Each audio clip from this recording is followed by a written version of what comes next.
In this section, we will be talking about the general purpose cutting planes for mixed integer optimization. So in chapter 4, we saw many examples of integer programming problems for which we can actually write a perfect formulation. But of course, that's not what happens in the general case.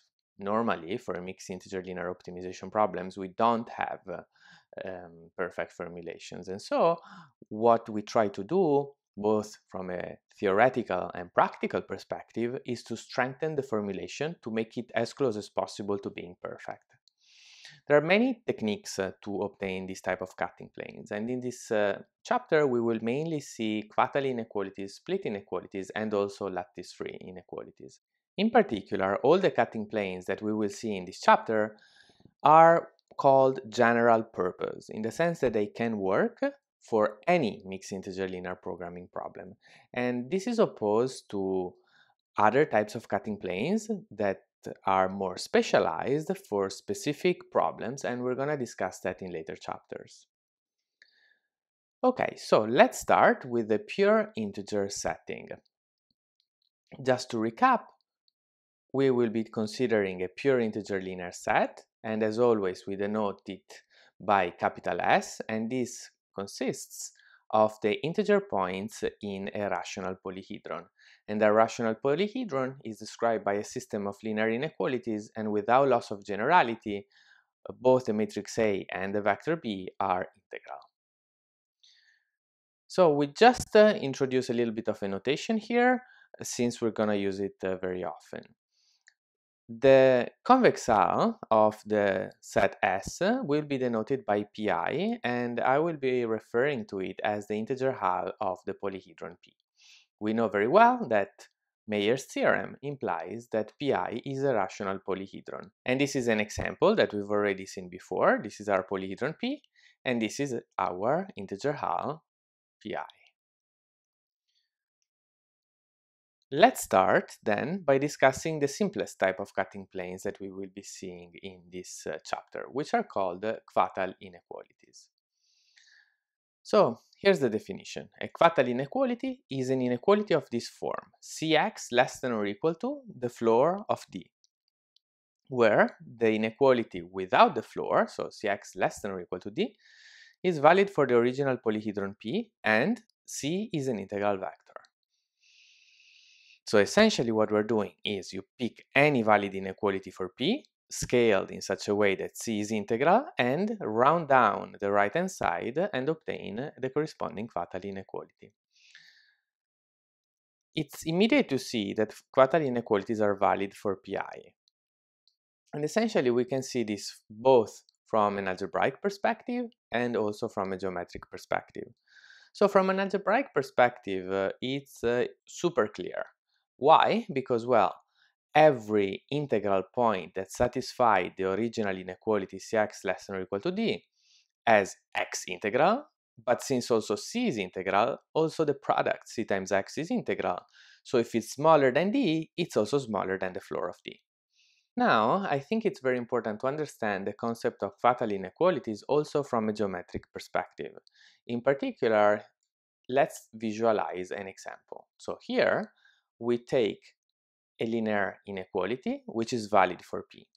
And then when we take the floor of a right-hand side, we're essentially pushing this inequality towards P in this way, and we stop whenever we hit some integer point in the space.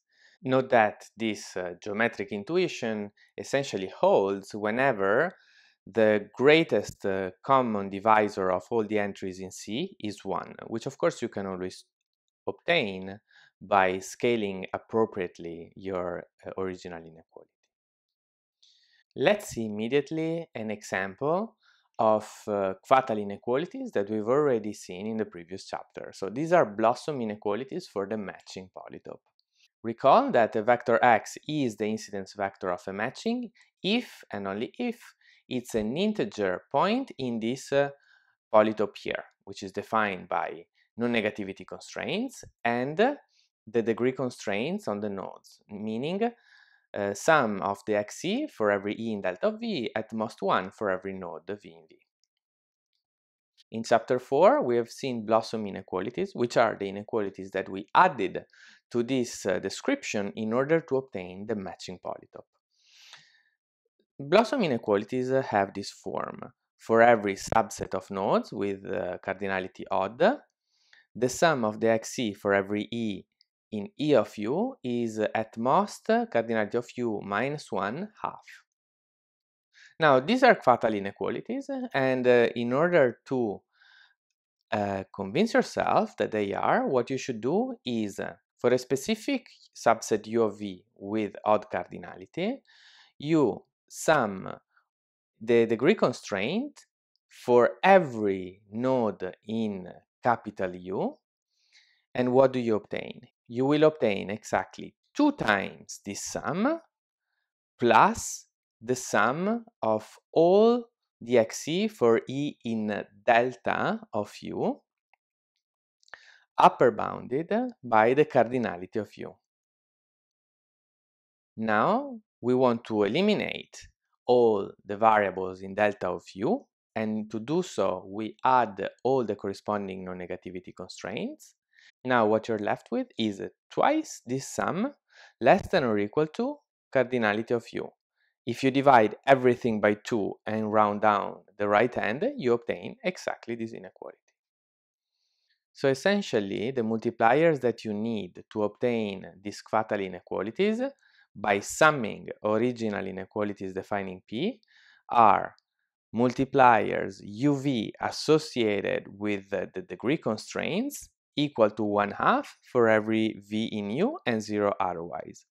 And then the multipliers ue associated with the non-negativity constraints should be 1/2 for every e in delta of u and 0 otherwise. Now, in order to understand the power of all Quatal inequalities, we define the set C of P, which is called the Quatal closure of our polyhedron P, as the set of points in P satisfying all the Quatal inequalities. The fundamental result that we want to obtain next is that the Quatal closure of P is a rational polyhedron. So first, why this is not obvious? Well, in fact, P is a polyhedron and we're adding all Quatal inequalities, which are also linear inequalities. So why shouldn't this be a polyhedron? It's clearly defined by linear inequalities. Well, the problem is that these inequalities could be infinitely many. Our definition of Quatal inequalities doesn't easily imply that this number of Quatal inequalities is finite, and this is essentially what we have to show.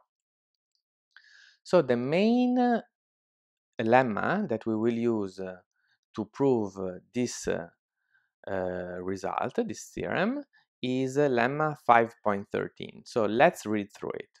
It says that the Quatal closure of P is obtained by only taking these Quatal inequalities.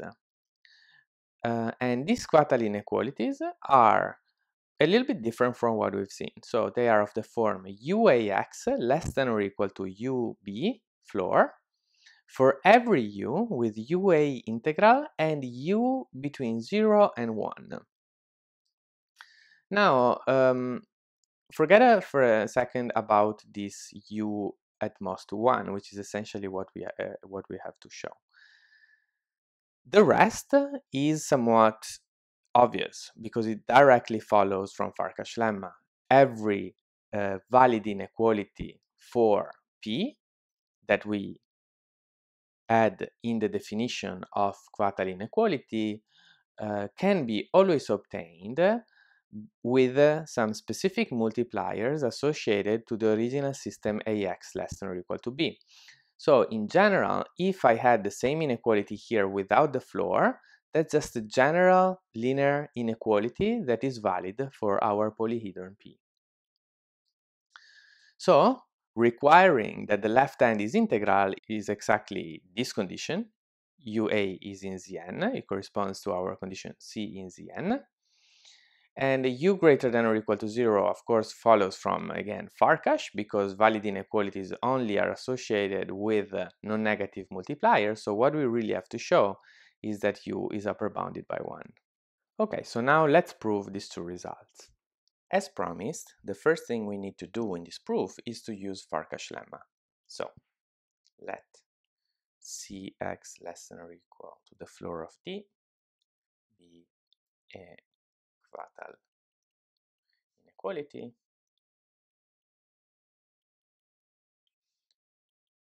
by Farkas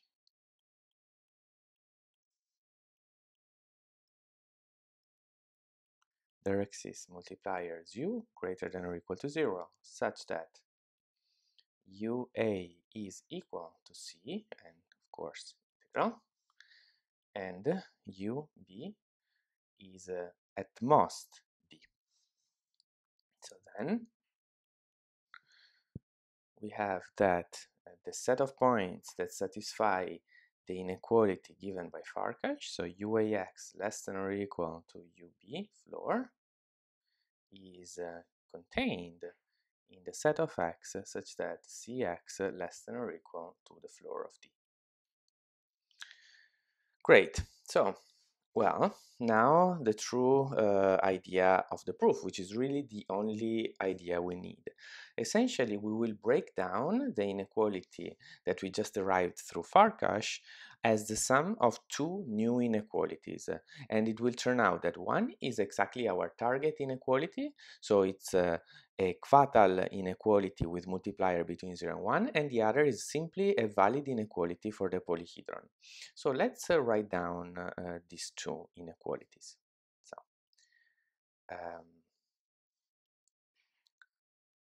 let u1 be defined as the u minus the floor of u. This is always our standard trick, right? When we have a vector and we want to obtain one between 0 and 1, we just remove its floor. We've done this already in a couple of proofs before. And then u2 is, well, what's left. So the floor of u. So the Quatal inequality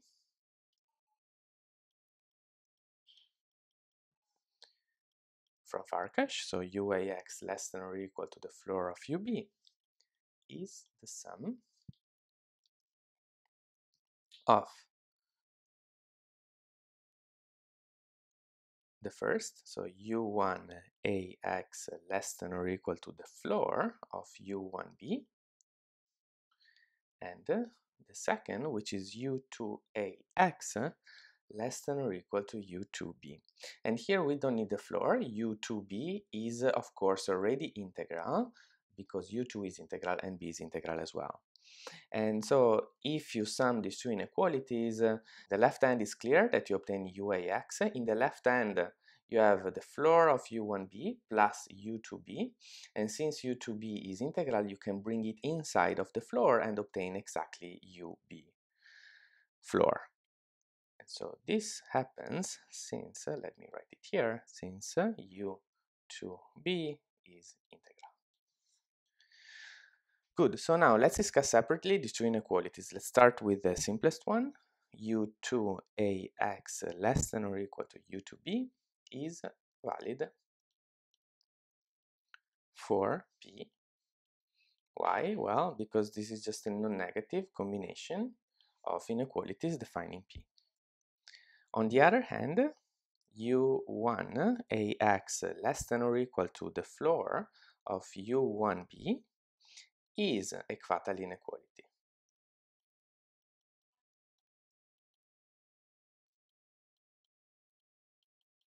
So what do we need to check? We need to check that u1a is integral.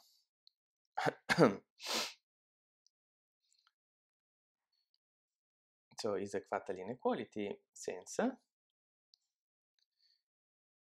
u1a is what? We are going to write u1 as u minus u2. So we obtain that u1a is ua minus u2a. At this point, we have that ua is integral by assumption. because the original inequality had C integral, and then as you can see here, we picked UA equal to C. So this is integral, and U2A is also clearly integral because it's just a product of two integral matrices. And so this difference is also integral. So it is equivalent inequalities, and on top of that, we have that the multiplier U1 satisfies the condition in the statement. So U1 is between 0 and 1. At this point, we're essentially done. We just have to check that the new inequality, the equivalent inequality with U1, is stronger than the original one. So how can we see that? Well, we have that P intersected the set of points that satisfy the new inequality. So we want to show that this is a smaller set than the one where we substitute the inequality inside the brackets with the original Cx less than or equal to D. So the first thing that we can see is that this set is contained in a set P intersected X with UAX less than or equal to the floor of UB. So why does this hold? Because this inequality that we just written, UAX less than or equal to UB, is exactly the sum of this U1AX less than or equal to U1B and an inequality in P. So this inequality holds. But then, as we saw at the beginning of the proof, due to Farkas lemma, this new set is contained in P intersected the points in X with the Cx less than or equal to the floor of D. And this concludes our proof. So let's again take a look at the lemma that we have just shown.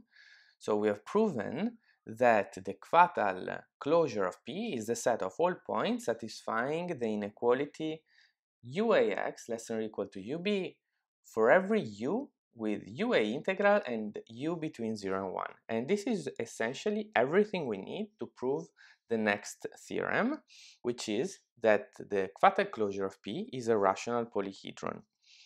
So let's look at the set of all the multipliers that we need to construct the quatal closure from the previous lemma. So the set UA integral with U between 0 and 1 is finite, since the set of points UA in Rn between 0 and 1 is a bounded set.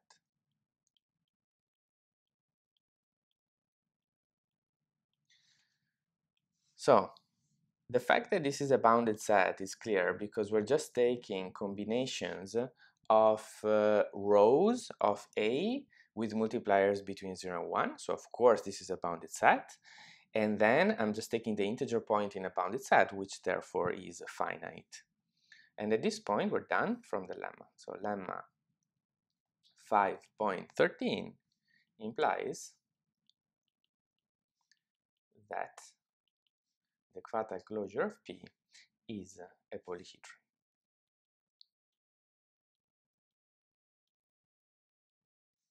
And that's it. Let's go back to the slides. So we're now convinced that the quatal closure of P is a rational polyhedron. Now the question is, why did we want to show such a result? Why is it so important?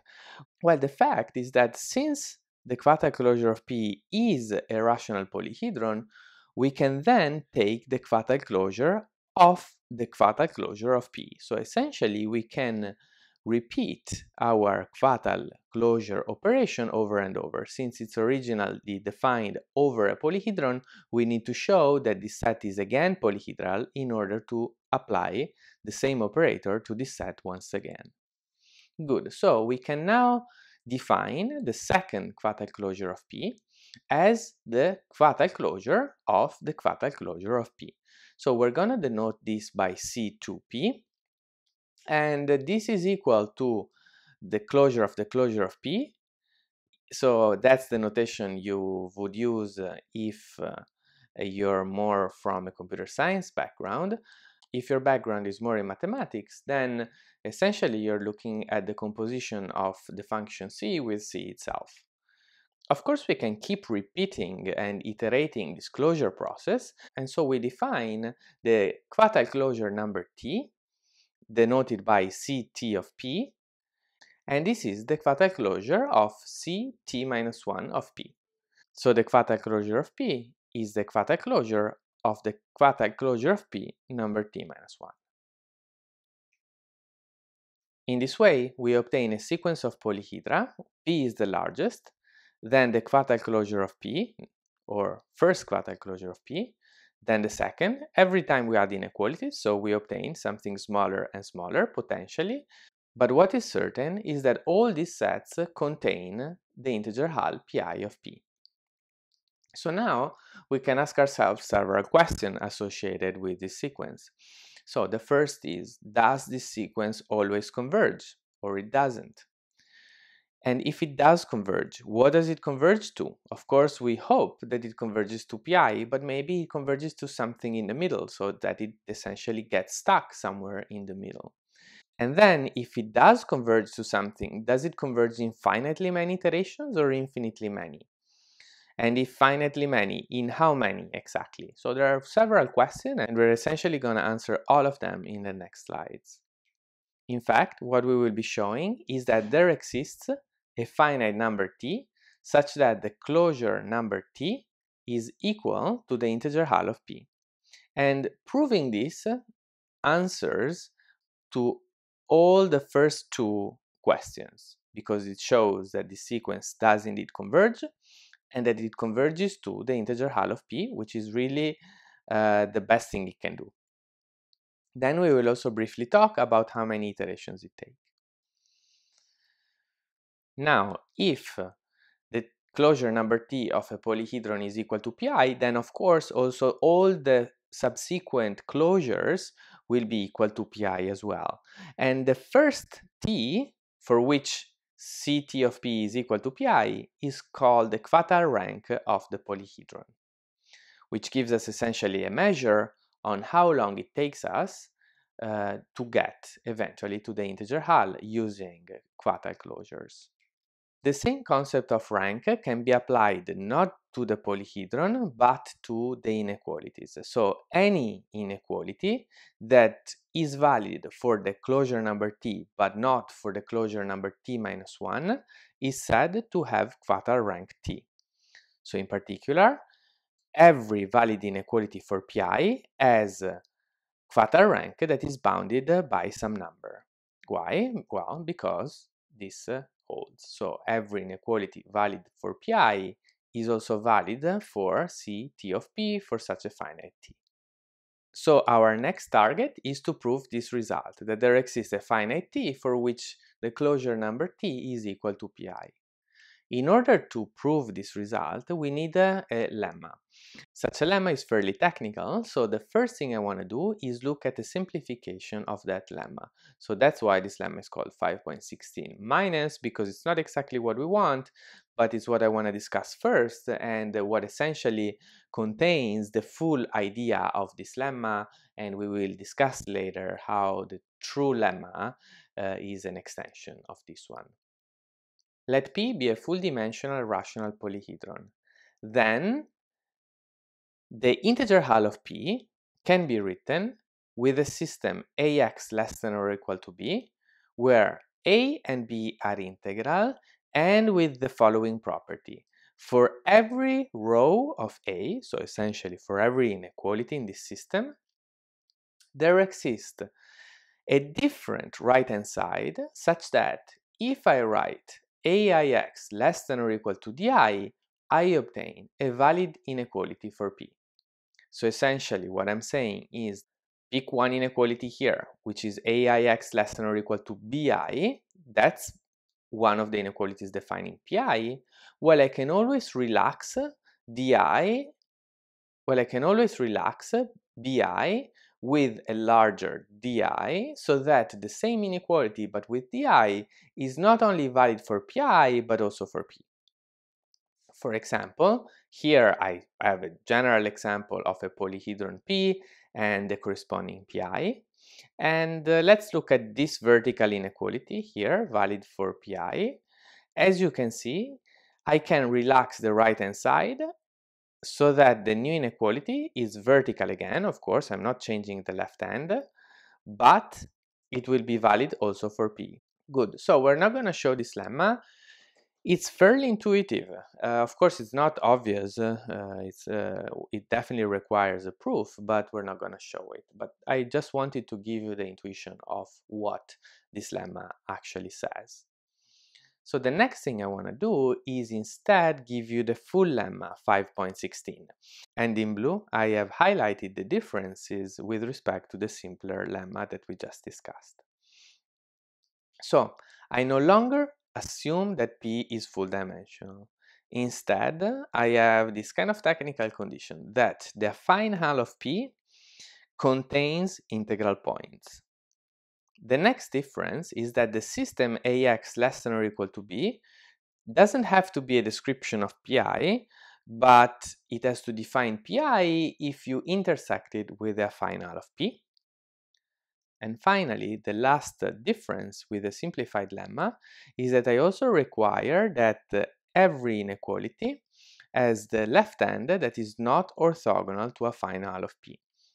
And geometrically, this last condition means that every inequality from the system AX less than or equal to B cannot be valid for all the affine hull of P. Let's indeed check that the simplified lemma that we saw first is indeed a simplification of the true lemma. Well, in fact, if you assume that P is full dimensional, what happens in this statement of the full lemma? This first condition is then clearly satisfied because if P is full dimensional, then the affine hull of P is all Rn, so this intersection is exactly Zn, which is different from the empty set. Then, what is this condition? Well, here we're intersecting with the affine hull of P, which is again just Rn, so this is exactly Pi, so you can just erase this intersection. And finally, the vector Ai is never orthogonal to the affine hull of P because, again, affine hull of P is Rn. In this slide, we finally have the statement of our target result. So we have that P is a rational polyhedron, then there exists a positive integer t such that the closure number t is equal to Pi. But we also have one more lemma, lemma 5.17. And this is a lemma that we will now show before proving the theorem. So let's read through the statement. We have that P is a rational polyhedron, and we consider a non-empty face F of the polyhedron. Then it says that the closure number H of the face can be obtained equivalently by taking the closure number H of the full polyhedron P and then intersecting it with the face. And this holds for every positive integer H. Therefore, it holds for the first closure, for the second closure, third closure, and so on and so forth. Now we will first prove lemma 5.17 and then use it together with the previous lemma in order to show our main result. To prove this lemma, the first thing we should observe is that essentially we only need to prove it for H equal to 1. So let me write it. We only need to show that the closure of F is equal to the closure of P intersected F. So why is that? In fact, if we apply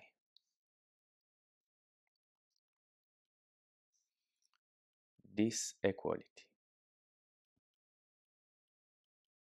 essentially recursively, so we're going to apply to, as a polyhedron, the closure of P, and as the face, its face closure of F.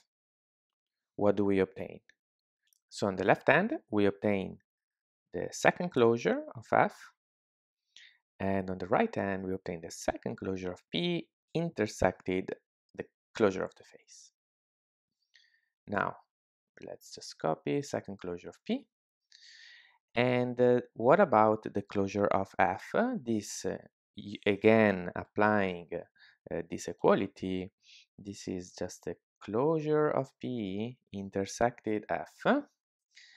And since the closure of P contains the second closure of P, we can essentially erase this closure and just write the second closure of P intersected F. So, which is exactly what we have for age equal to 2, and so recursively you can obtain this equality for any age. Good, so at this point we only need to focus on age equal to 1. So we need to prove this equality, that the closure of F is the closure of P intersected F, and we already know something similar. Essentially we know the same equality without the closures. So let me write it. Clearly, this serves in a sense as our point of departure. Clearly, F is equal to P intersected F. And now we're going to prove our target equality by proving both containments. But before that, let me give you just a little bit of geometric intuition on what we're doing. So essentially, in this statement, so the equality we have to prove, we have two closures to discuss, the closure of F and the closure of P. So let me make a picture and understand a little bit what's geometrically the difference between the Quaternion inequalities for one or the other. So let's say that this is my polyhedron P, okay? And this is my face F. Now, let's first think about the Quaternion inequalities for P. Well, for P, what does it mean geometrically? We're taking an inequality valid for P and then translating it towards P, right? Doing the rounding. And of course, every Quaternion inequality obtained in this way, so a Quaternion inequality for P, is also a Quaternion inequality for F, right? Because every valid inequality for P is of course valid for F because it's a subset of P. On the other hand, how do the Quaternion inequalities for F look like?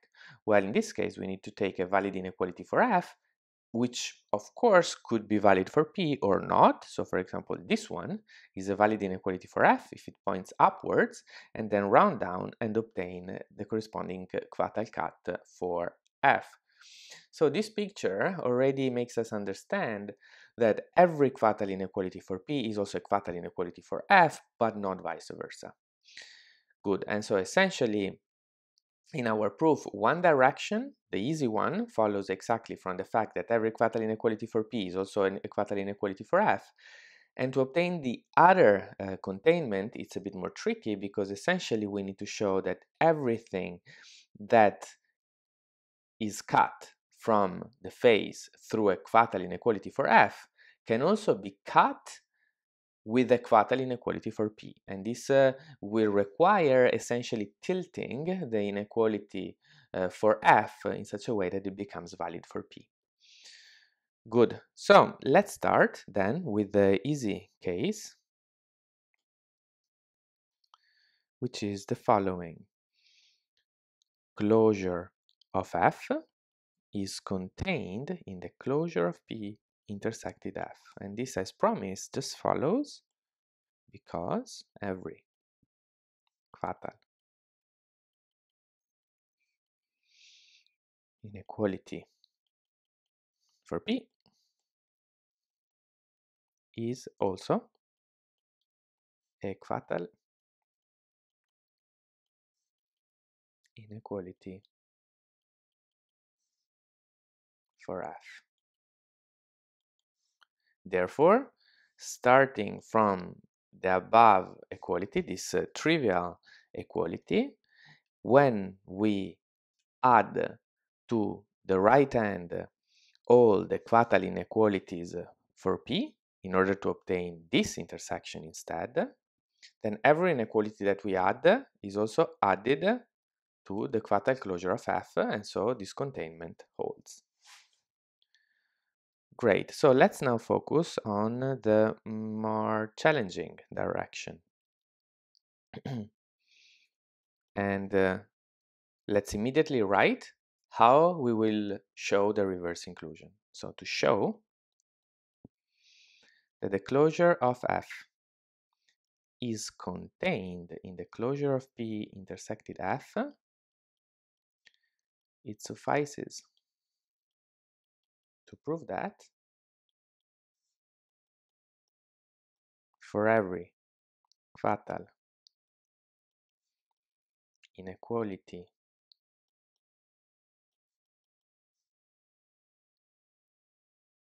for F, let's call it Cx less than or equal to D,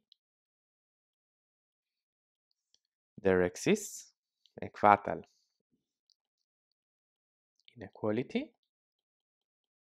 Let's call it C star x less than or equal to D star for P, obtained essentially by tilting it, as I somewhat hinted it at in the picture, such that the set of points with Cx less than or equal to D contains F intersected the set of X with a C star X less than or equal to D star. So essentially this says that everything we cut on the face F with the original inequality is cut also by the new inequality. Great. So how is this tilting gonna work? Well, our intuition immediately tells us that we're going to tilt this inequality, Cx less than or equal to D, in such a way that its intersection with the affine hull of the face will remain the same. And that's exactly what we're going to do. So essentially, in the picture before, let's have a look at it. If we look at the affine hull of the face, it's this line here. Let's look at the intersection of the inequality valid for F that we looked at with such an affine space, and it's essentially this point here. And we're gonna somehow tilt this inequality in such a way that it becomes valid for the full polyhedron P. And we will show that with a smart enough tilting, once we apply the rounding to this inequality, you will cut at least as much of what the original red inequality cuts on the affine hull of F. Good. So this is just the idea. Now we're going to do everything algebraic.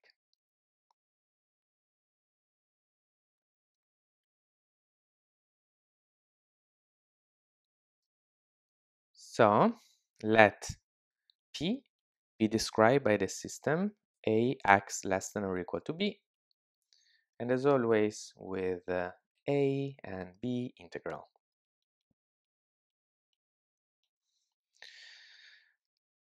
Now I want to break down the system Ax less than or equal to B based on the face F. So we've seen in chapter 3 how every face is obtained by setting to equality a subset of the inequalities of the polyhedron.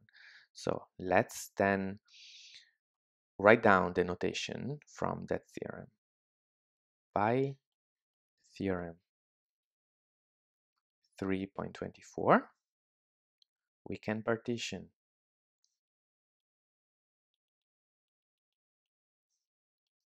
Ax less than or equal to B into A prime x less than or equal to B prime and A double prime x less than or equal to B prime, such that F is the set of points that satisfies the first system with the original inequality sign and the second system at equality. Good. So now, as always, let's apply Farkas lemma to obtain an equivalent way of writing the fatal inequality for F. Since Cx less than or equal to D is valid for F by Farkas lemma, there exist multipliers u prime, u double prime, such that u prime a prime plus u double prime a double prime is equal to c. And what about the right hand? U prime b prime plus u double prime b double prime is less than or equal to d. And what about the multipliers? What about their signs? Well, we must have u prime greater than or equal to 0 because it's associated with the inequalities. But on the other hand, u double prime is free because it corresponds to equality constraints. So at this point, algebraically, it's clear why this inequality is, of course, not valid for p. Well, it would be valid for p if we also had that u double prime is greater than or equal to 0. In particular, the new inequality that we want to obtain that is valid for p must be obtained with multipliers that are non-negative for both systems. So u prime essentially is a good multiplier already because it's already greater than or equal to 0. U double prime is not, and we want to essentially make it greater than or equal to 0. And now what is our standard trick to make a vector greater than or equal to 0? Well, we take the vector minus its floor. So, and that's essentially all the idea we need to make the proof work. Everything else in the proof will be just let's make sure that in fact it works. So let's go to the new page and we define C star as the left hand of the inequality obtained with multiplier u prime. So I keep u prime for the system A prime, but for the system double prime, I use u double prime minus the floor of u double prime. And of course, I'm going to use the same multipliers for the right hand. And this star is obtained with the same multiplier. So u prime b prime plus u double prime minus the floor of u double prime b double prime. So what we want to show? We show C star x less than or equal to the floor of this star is a quatal inequality for p.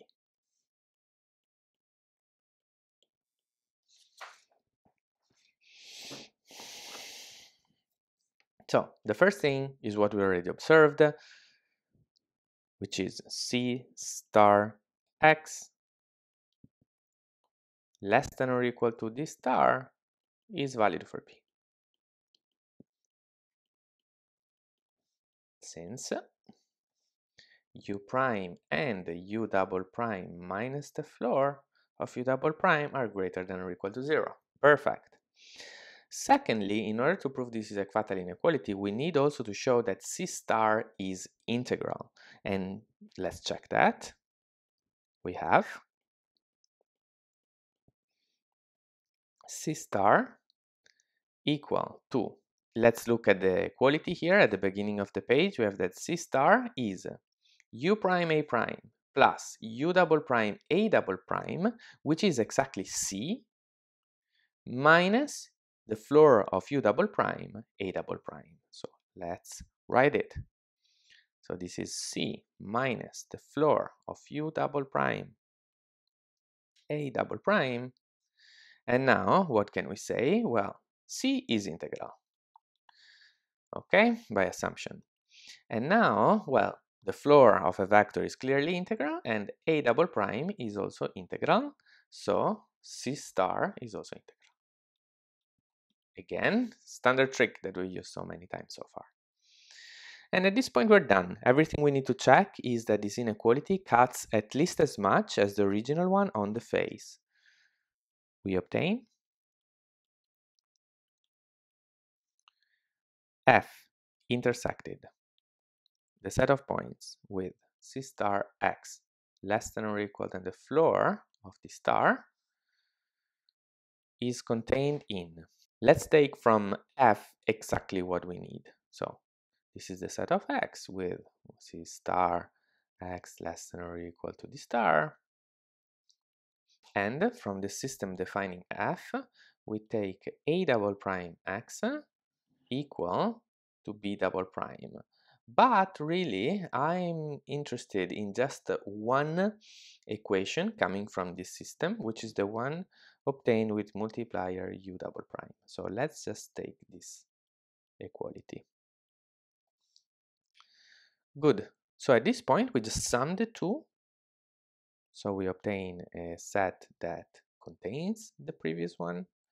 This is C star plus the floor of U double prime A double prime X less than or equal to the floor of D star plus the floor of U double prime B double prime.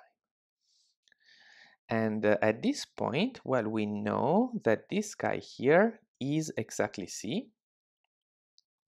And everything we need to show is that this right hand is upper bounded by the floor of D. So how can we show this? Where in the last containment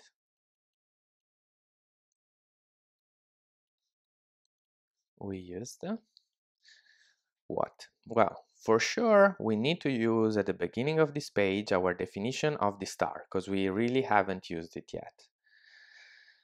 So we have that this star,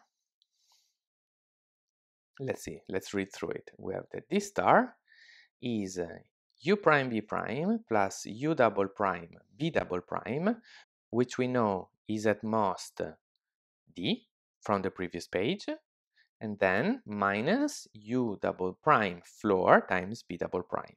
Let's write it. This star is upper bounded by d minus the floor of u double prime b double prime. And at this point, we take the floor on both sides and obtain on the left the floor of the star, obviously.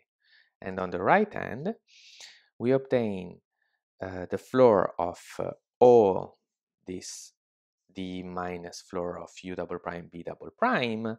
But since b double prime is integral, the all floor of u double prime times b double prime is integral and can be taken out of the floor, and therefore we can simply write floor of d minus the floor of u double prime b double prime, which is exactly what we needed to show to obtain this inequality. Great, and that's the end of the proof. We now have all the ingredients to finally prove theorem 5.18, which says that if we have a rational polyhedron, then you can always reach the integer hull of P with a finite number of quadratic closures. We're going to use, of course, the two lemmas that we've seen, 5.16, which we only stated, and 5.17, which we just proved. And on top of that, we're going to also use integer Farkas lemma, which we saw at the beginning of chapter 4. Okay, so this proof is by induction on the dimension of P. Let me write it.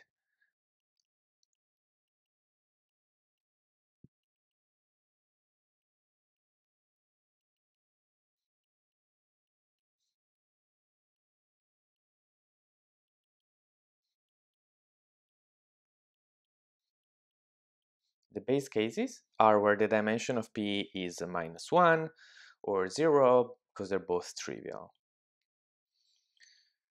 So why exactly are they trivial? Well, if the dimension is -1, it means that P is the empty set, so of course it coincides with its integer hull. And on the other hand, if the dimension of P is 0, it's just a point, two cases. Either it's an integer point, in which case it coincides again with its integer hull, and in the second case, it's just a point with at least a fractional component, and so it's very simple to just obtain one quadratic inequality, which chops off this point, and so you obtain that the first quadratic closure is the empty set, which is the integer hull. So then we can focus on the induction step, and there are going to be two cases. So one follows immediately from integer Farkas lemma. So this is the case where the affine H of P doesn't contain any integer points. So think about in dimension 2, where P is contained in the hyperplane, let's say x1 plus x2 equal to 1/2. In this case, we're going to use essentially one or two Quatal inequalities which are active at the full affine H. And in order to pick such an inequality, we're going to use the integer Farkas lemma by integer Farkas lemma. There exists a left-hand side vector A integral and a right-hand side number D not integer such that the final of P is contained in the set of points with AX equal to D. Now the Quatal closure of P is clearly contained in the Quatal closure of the final of P. Therefore, from the above containment, we obtain that the Quatal closure of P is contained in the set of points that satisfy the following two Quatal inequalities for the set above on the right, which are AX less than or equal to the floor of D and the AX greater than or equal to the ceiling of D. And this is simply the empty set, which is therefore the integer hull of P. So we've shown that the Quatal closure of P is contained in Pi, which implies that the Quatal closure of P is equal to Pi. So we're done with this case. Now let's look at the remaining case, and we're gonna focus on this case for the rest of the proof. Case where the final of P intersected Zn is different from the empty set. And note that this is an assumption that we need in order to use lemma 5.16. And in fact, that's the first thing we're going to do now. So we have that Pi is equal to the set of points that satisfy Ax less than or equal to B intersected with the affine of P for some A and B satisfying the conditions of the lemma.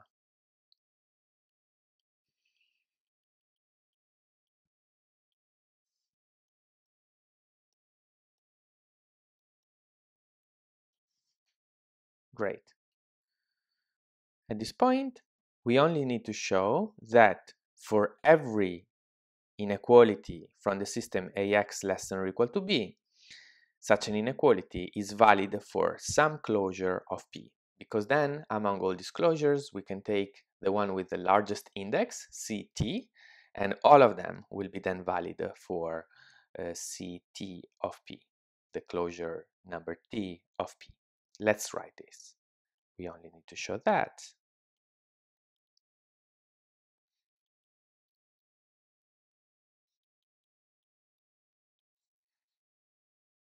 for every row ai of A, there exists an integer t such that aix less than or equal to bi is valid for Quatal closure number t of the polyhedron P. Great, so now the rest of the proof is by contradiction. So let's prove this by contradiction. Suppose not.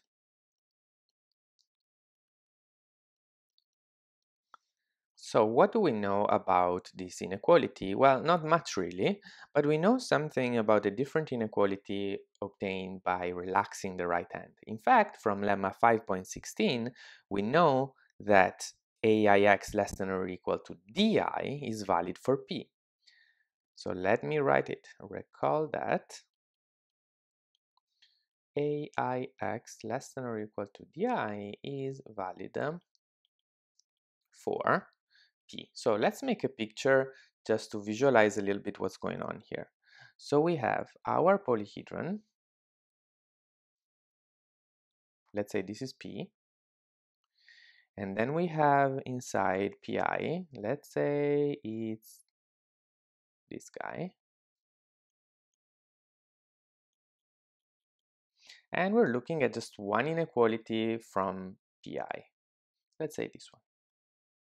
Okay, that's my inequality for PI, which is the inequality AIX less than or equal to BI. So now from the lemma, we have that the translate of this inequality, which is pointing in this direction, AIX less than or equal to DI, is valid for P. So now we're assuming that the one with the right hand DI is never valid for any closure. So this means that eventually we will get stuck somewhere between DI and BI in taking closures. So maybe we get stuck somewhere here. Meaning that for every closure, after some specific point, we will never be able to improve this inequality anymore. So let's give a name to this inequality. The left hand is always AIX, and let's call this right hand C. So how can we write in math this observation? Therefore, there exist integers C, which must be strictly larger than BI, because we get stuck somewhere before getting to BI. And I want to give a name to the number of the closure which essentially reaches this C value on the right hand, and is such that we will never improve on it with later closures. So such that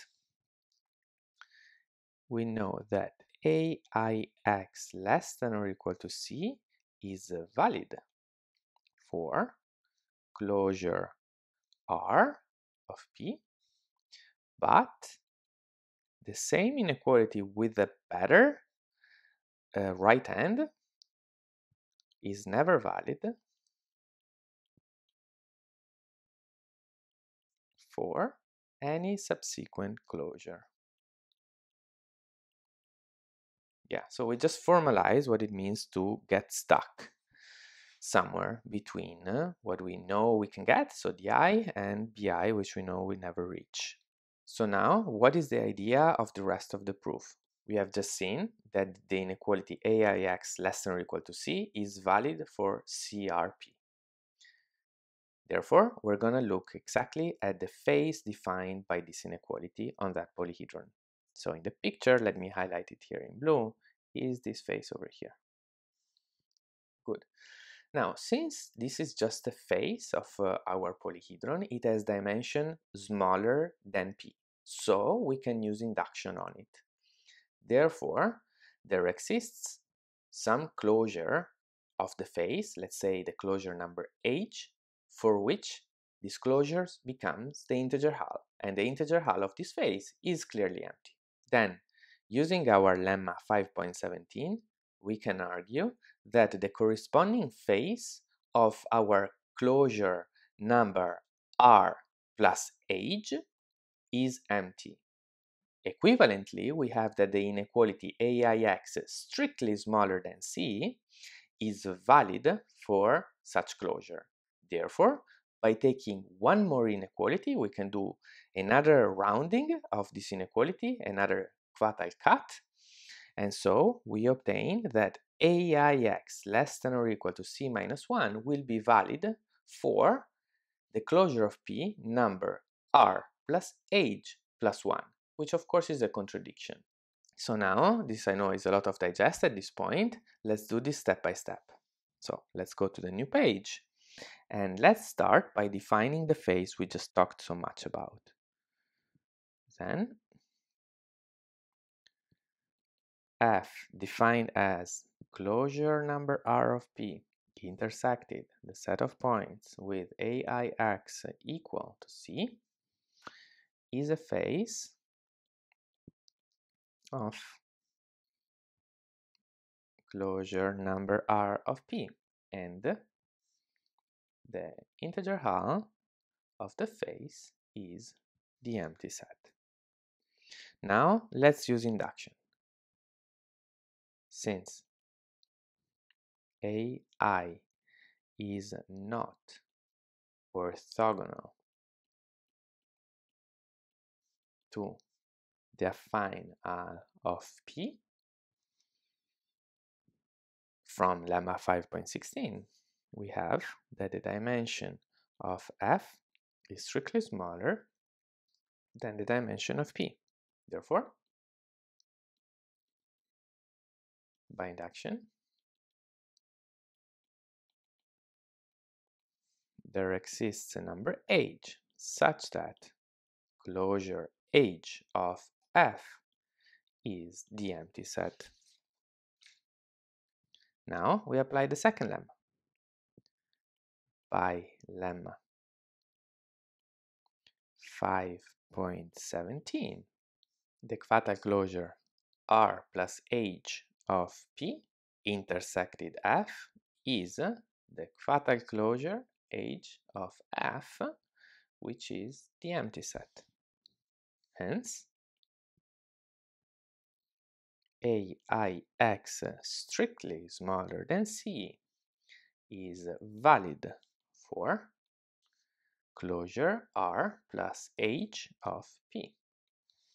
And finally, thus, AIX less than or equal to C minus 1 is valid for the closure R plus H plus 1 of P, contradicting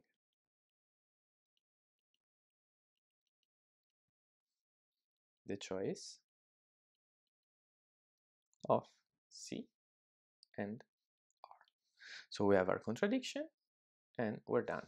This ends our proof. Back to the slides.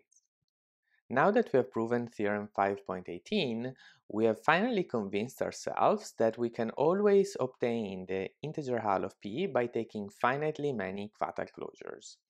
So now the only remaining question is how many closures do we need? So can we give bounds on this T that is necessary and sufficient for every P to obtain Pi? So we know a few results regarding bounds on this number T.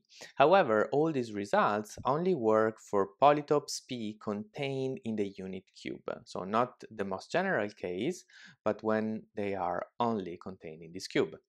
So regarding upper bounds, we know that if we pick T in big O of n squared log n, then we always obtain Pi with such a number of closures. Regarding lower bounds, we know a polytope contained again in the unit cube whose fatal rank is of order n square. So essentially this upper bound is almost tight up to a logarithmic factor. In particular, it's still an open question what is exactly the smallest possible T for which you always obtain the integer hull of polytopes containing the unit cube. So we know it's between n squared log n and n squared, but which one it is or what is it in the middle is still unclear. This concludes our discussion regarding fatal inequalities in the pure integer case. Next, we're going to discuss the mixed integer case, which is more complicated.